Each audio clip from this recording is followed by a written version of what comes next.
vegetables and potatoes steam perfectly in the Aga and retain all their flavour and nutrients after a brief spell boiling on top of the cooker. A particular favourite is carrot, with the addition of a little black pepper, but mixtures are also well, especially during holiday season. I've got some sweet potatoes here, but also butternut squash and carrot makes an interesting combination. Cut the vegetables into even-sized pieces. The reason for this is so that they all cook at the same rate. I'm using a broad paste pan that I've got free in the kitchen today, and the advantage of this is this will make very efficient contact with the boiling plate and will come to the boil very rapidly. It's generally best to bring root vegetables to the boil from cold due to the thermal inertia of vegetables, and I'll add a little salt there and transfer them to the Aga boiling plate. It's useful to have at least one large shallow saucepan in your collection, because the broad base has a large surface area in contact with the very fast boiling plate. As you can see, the results are quite rapid.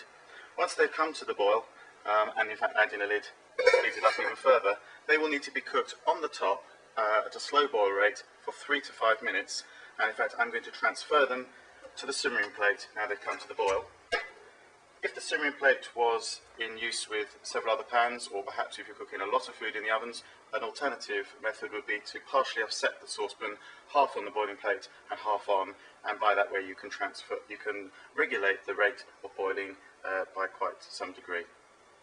After 5 minutes, drain, replace the lid and transfer to the simmering oven to cook for 25 to 40 minutes. The time will depend on the type of vegetable and also how large the pieces have been cut.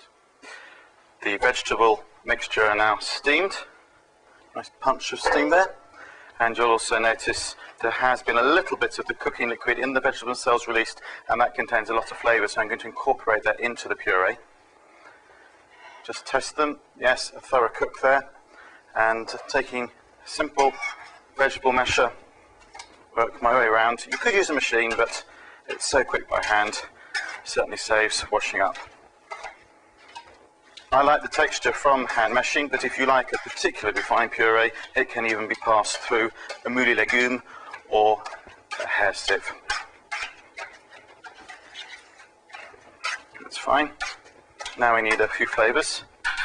The vegetables will absorb the salt that we added, if you remember, but now is the time for some black pepper.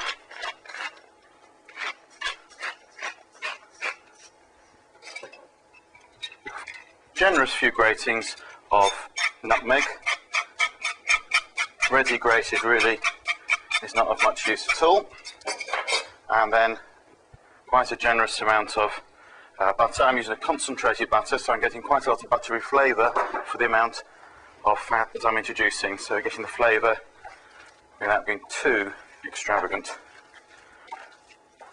It's always nice, I feel, to leave one little lump of butter protruding, just to remind everyone that they are going to enjoy a luxurious vegetable dish. This can now be piled into the tureen, which has been warmed and covered. The thing that's so good about this, a bit like a red cabbage recipe, is for holiday celebration meals, it can be prepared quite a way ahead of time and then left to keep hot without deterioration in the warming or simmering ovens, and indeed it also reheats very well as well.